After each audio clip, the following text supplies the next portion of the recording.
Costing का paper complete हो गया है, बस भूल जाओ उसको और फोकस करो ऑडिट के पेपर पे। 1.5 डेज की स्ट्रैटेजी अपन क्विकली डिस्कस करेंगे। स्टार्ट करते हैं 1.5 डेज की बेस्ट स्ट्रैटेजी आपके लिए क्या होगी।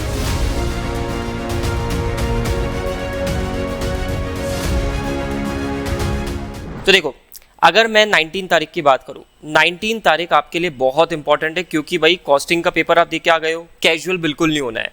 यहाँ पे अपन को मैक्सिमम पोर्शन कवर करना है। कैसे स्टार्ट करोगे? आपको सीक्वेंस में चलना है। चैप्टर नंबर 1, 11, 2, 6 ये 4 चैप्टर आपकी वेटेज कवर कर लेते हैं 25 मार्क्स की। आपको ये कवर करने हैं 19 तारीख को।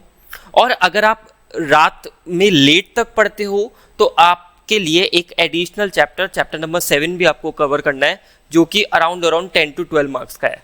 तो पहले दिन अपनी वेटेज अच्छी कवर हो जाएगी। देन आगे बढ़ते हैं 20 तारीख को। 20 तारीख तक का प्लान सिंपल सा है।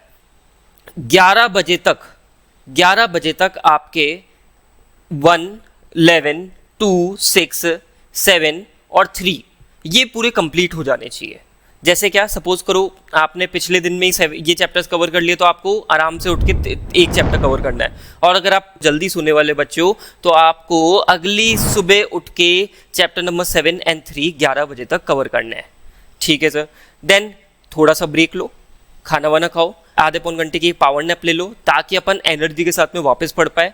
फिर आपको क्या करना है, लेट्स से अपन 12:30 पे वापस पढ़ने बैठते हैं तो 12:30 पे आप कौन सा चैप्टर स्टार्ट करोगे? आप स्टार्ट करोगे चैप्टर नंबर 8। ठीक है, छोटा सा चैप्टर है। चैप्टर नंबर 8 की कितनी वेटेज हो जाती है? 10 मार्क्स की आपकी वेटेज हो जाती है। ठीक है, 10 to 12 मार्क्स की वेटेज हो जाती है। आपको कवर करने में मोस्टली लगेंगे 1.5 आवर्स।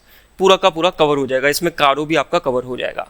देन आपको कवर करना है चैप्टर नंबर 4। थोड़ा सा लेंदी चैप्टर है, वेटेज इसकी 14 मार्क्स की आप लेके चलो और इसको कवर करने में आपको 2 या 2.5 आवर्स लग जाएंगे। तो मैं 2.5 आवर्स आपको दे रहा हूँ यहाँ पे। ठीक है, सफिशिएंट टाइम आपको दे रहा हूँ। ठीक है, लेट्स से हमने इस तरीके से प्लानिंग करी, ये टोटल मिला के आपके 4 घंटे हो गए।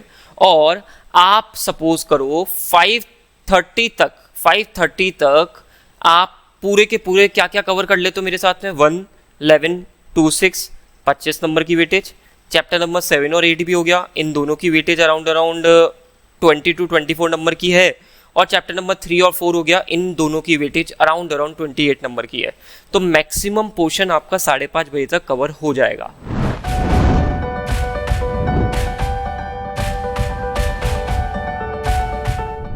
अब बचते हैं अपने 3 chapter. Chapter number 9, chapter number 10 audit of banks, audit of different entities. ठीक है, ये 2 चैप्टर्स आपके हो गए। आप ये 2 चैप्टर को कवर कर लो, पूरे रात आपके पास में पड़ी है, इन दोनों चैप्टर्स को कवर कर लो। और कुछ प्लान के अकॉर्डिंग नहीं चला तो बाकी के चैप्टर कुछ छूट गया है तो वो मैंने आपके लिए रात का स्लॉट रख दिया, वो रात में कवर कर लो। ठीक है सर, चैप्टर नंबर 5 तो छूट गया, मैंने कहा चैप्टर नंबर 5 रखो अगले दिन के लिए, 21 की मॉर्निंग के लिए। मॉर्निंग में कम से कम आपको 2 घंटे मिलते पढ़ने को। बिल्कुल सर, और 2 घंटे में आप आराम से चैप्टर नंबर 5 पढ़ के जाओ। ये मैं चैप्टर लास्ट में क्यों दे रहा हूँ आपको? क्योंकि देखो ये चैप्टर ऐसा है जिसमें आपको बस रीडिंग लगानी होती है। जितनी रीडिंग लगाते हो उतना बढ़िया होता है। तो ये चैप्टर जितना एग्जाम से बिल्कुल पास में अपन पढ़ के जाएंगे, अपन को चीज़ें याद भी इस चैप्टर की रह जाएगी और डिस्क्लोजर्स इसके बहुत अच्छे से पढ़ के जाना। ठीक है, तो इस तरीके से आपको प्लान करनी है अपनी 1.5 डेज की स्ट्रैटेजी। अगर आपके पास में पीपी बुक, पीआर बुक है हमारी, तो आप उसमें से बहुत अच्छे से कर सकते हो क्योंकि वो 1.5 डेज के हिसाब से डिफाइन कर रखी है। और अगर आप किसी और मटेरियल से पढ़ रहे हो तो मेक श्योर करना ICI के स्टडी मटेरियल के बैक क्वेश्चंस और टेस्ट नॉलेज आपको करके जाने हैं। Thank you.